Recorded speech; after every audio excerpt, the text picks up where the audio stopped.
Hi friends, welcome back to our channel. So ఈ వీడియోలో AP fee reimbursement 2025కి సంబంధించి ఈ యొక్క 2023-24 అలాగే 2024-25 అకాడమిక్ ఇయర్కి సంబంధించి డిప్లొమా, ఐటీఐ అలాగే బీటెక్ ఫైనల్ ఇయర్ కంప్లీట్ అయిన స్టూడెంట్స్ ఎవరైతే ఉన్నారో సో మీ అందరికి సంబంధించి మన ఏపీ గవర్నమెంట్ అయితే ఒక గుడ్ న్యూస్ అయితే చెప్పింది.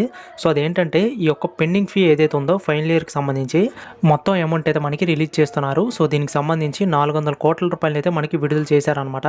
సో ఈ వీడియోలో ఏంటంటే ఈ యొక్క పెండింగ్ ఫీ అమౌంట్ అనేది కాలేజ్ వాళ్ళ అకౌంట్కి వేస్తారా లేదంటే మదర్ అకౌంట్కి వేస్తారా ఏంటనేది కూడా సో ఈ వీడియోలో అయితే క్లారిటీగా అయితే చెప్తాను. సో ముందుగా వీడియోని అక్కడ కూడా స్కిప్ చేయొద్దండి, ఎండ్ వరకు చూడండి.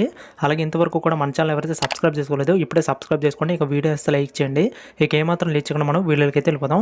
ముందుగా 2023-24 అలాగే 2024-25 ఈ యొక్క అకాడమిక్ ఇయర్ పెండింగ్ ఫీ ఏదైతే ఉందో సో దానికి సంబంధించి మన రాష్ట్ర ప్రభుత్వం అయితే 400 కోట్ల రూపాయలు అయితే విడుదల చేసింది. సో దీనికి సంబంధించి జియో కూడా రిలీజ్ చేశారు. సో మ్యాక్సిమం మనకి ఇంకొక 10 డేస్లో అయితే అమౌంట్ అనేది కాలేజ్ వాళ్ళకి కానీ లేదంటే మదర్ అకౌంట్ కానీ రెండిట్లో దేనికో దానికి వేస్తారనమాట. సో దానికి సంబంధించి వీడియో లాస్ట్లో అయితే చెప్తాను. సో వీడియోని అక్కడ కూడా స్కిప్ చేయొద్దు. సో 2023-24 అలాగే 24-25 సో ఈ యొక్క రెండు అకాడమిక్ ఇయర్కి సంబంధించి మనకి పెండింగ్ అమౌంట్ అయితే ఉందన్నమాట. ఈ యొక్క జేవిడికి సంబంధించి సో ఈ యొక్క 2 ఇయర్స్కి సంబంధించి పెండింగ్ అమౌంట్ అయితే మనకి రిలీజ్ చేస్తున్నారు. సో ఒకేసారి మనకి ఒక టోటల్గా 400 కోట్ల రూపాయలు అయితే మనకి మన రాష్ట్ర ప్రభుత్వం అయితే విడుదల చేయనున్నారు.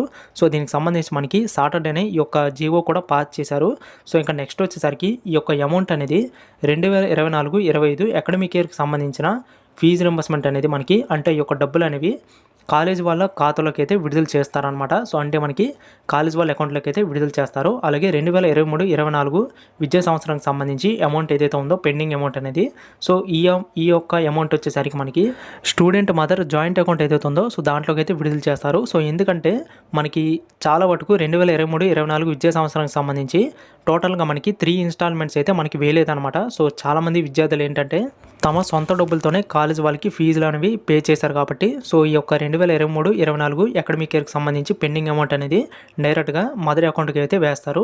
అలాగే 2024-25 అకాడమిక్ ఇయర్కి సంబంధించి సో ఫైనల్ ఇయర్ కంప్లీట్ అయిన వాళ్ళు ఎవరైతే ఉన్నారో సో వీళ్ళకి మాత్రమే సో ఈ యొక్క పెండింగ్ అమౌంట్ అయితే రిలీజ్ చేస్తారనమాట కాలేజ్ వాళ్ళ అకౌంట్కి. సో చూసారు కదా, ఇదనమాట అప్డేట్. సో ఏమైనా డౌట్స్ ఉంటే ఖచ్చితంగా కామెంట్ చేయండి, ఖచ్చితంగా నేను రిప్లై ఇస్తాను. వీడియోస్ లైక్ చేయండి. Thanks for watching.